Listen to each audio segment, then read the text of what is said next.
ಅವರು ಇವತ್ತು ರಜೆ ಇದ್ದಾರೆ, ಸ್ಟ್ರೈಕ್ ಇದ್ದಾರೆ ಅಂತ ಅಂದಾಗ ಇಲ್ಲಿ ಬಂದರು ಅವ್ರು ಮಾತಾಡ್ಸಕ್ಕಾದ್ರೆ ಅಲ್ಲಿ ನೋಡ್ಕೊಂಡು ಹಾಗೆ ಹೋಗ್ತಾರೆ. ಕೆಲಸಗಳು ಆಗೋದಿಲ್ಲ. ನಿಮಗೇನು ಬೇಡಿಕೆ ಇದೆ, ನ್ಯಾಯವಾದ ಬೇಡಿಕೆಯನ್ನು ಅತಿ ಶೀಘ್ರದಲ್ಲಿ ಅವರು ಒಂದು ಪರಿಶೀಲಿಸಿ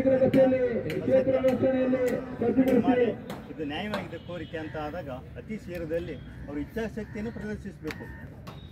ನ್ಯಾಯ ಕೊಟ್ಟಿವೆ ಅಂತ ಅಲ್ಲ, ಇಚ್ಛಾಶಕ್ತಿ ಬೇಕಂತಲ್ಲ, ಇದನ್ನೇ ಮಾಡಬೇಕು. ಇದೆ ಇಲ್ಲಿ ಆಗಿದ ಪರಿಸ್ಥಿತಿ ಅಂದರೆ ಸಿದ್ದಾಪುರ ತಾಲೂಕು ಶಿವಮೊಗ್ಗ ಜಿಲ್ಲೆಗೆ ಭಾಳ 5 ಕಿಲೋಮೀಟ್ರಲ್ಲಿದೆ. ಅದು ನೀವು 50 ಕಿಲೋಮೀಟ್ರ್ 56 ಕಿಲೋಮೀಟ್ರ್ವರೆಗೆ ಸಿದ್ದಾಪುರ ತಾಲೂಕಿದೆ. ಇಲ್ಲಿಂದ ತಾಲೂಕು ಕೇಂದ್ರದಿಂದ ಅಲ್ಲಿ ಹೋಗಬೇಕು, ಬರಬೇಕು, ಖರ್ಚಿದೆ. ಅದನ್ನೆಲ್ಲ ಅವರು ಒಂದು ನಿಮಿಷ ಆಲೋಚನೆ ಮಾಡಿದರೆ ಇದೆಲ್ಲ ಎಂದೂ ಮೊದಲೇ ಆಗೋ ಕೆಲಸಗಳಿದ್ದಾರೆ. ಇನ್ನು ಮುಂದೆ ಭಾಳ ದಿನವರೆಗೆ ನಿಮ್ಮನ್ನ ನೆಗ್ಲೆಕ್ಟ್ ಮಾಡಿ ಅಲಕ್ಷ್ಯ ಮಾಡಿದ್ರೆ ನಾವು 12 ತಾಲೂಕಿನ ಅಧ್ಯಕ್ಷತೆಯಲ್ಲಿ ಆ ತಾಲೂಕು ಕೇಂದ್ರದಲ್ಲಿ ಎಲ್ಲರಿಗೂ ಭಾಗವಹಿಸೋಕೆ ನಾವು ಇವತ್ತೇ ಅವರಿಗೆ ಎಲ್ಲರಿಗೂ ಯಾವ ರೀತಿ ಪ್ರಮಾಣದಲ್ಲಿ ಆದ ಅರ್ಥ ನಮ್ಮ ಸಹಕಾರ ನಿಮಗೆ ಎಷ್ಟು ಹೊತ್ತಿಗೆ ಇರ್ತದೆ. ನಿಮ್ಮದು ನ್ಯಾಯವಾದ ಬೇಡಿಕೆ ಅದು ಚೆನ್ನಾಗಿದೆ, ಅದು ಸಿಗಬೇಕಾದಷ್ಟು ಇದಕ್ಕೆಲ್ಲ ಥರದ ಸಂಪೂರ್ಣ ಹೊಣೆಗಾರಿಕೆಯನ್ನು ಇವತ್ತೇ ಈ ಕ್ಷಣದಲ್ಲಿ ಸರ್ಕಾರ ವಿನಾಯಕ್ ಸರ್ ಅವರು ಸಂಚಾಲಕರು ದಯಮಾಡಿ. ಎಲ್ಲರಿಗೂ ನಮಸ್ಕಾರ.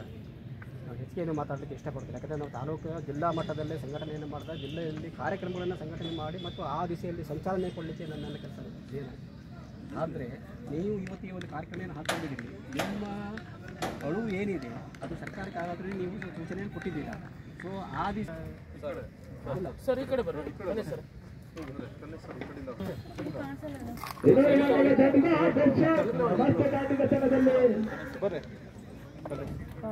ಮೊದಲ 2 ವಿಕೆಟ್ ಪಡೆದ ಸುರೇಶ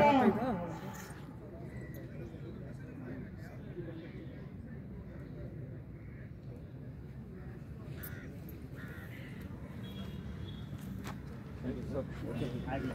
ಇದನ್ನು ತಗೊಂಡು ಜವಾಬ್ದಾರಿ ಈ ಕ್ಷಣದಲ್ಲಿ ಇವತ್ತಿಂದ ವಹಿಸ್ತಾ ಇದ್ದೀವಿ. ಪರವಾಗಿ ನಾವು ಆಯ್ತು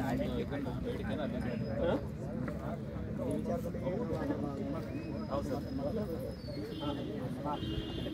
ಆಗಲಿ. ಹಾಂ, ನಮ್ಮಂತರ ಮಕ್ಕಳೇ ನೀವು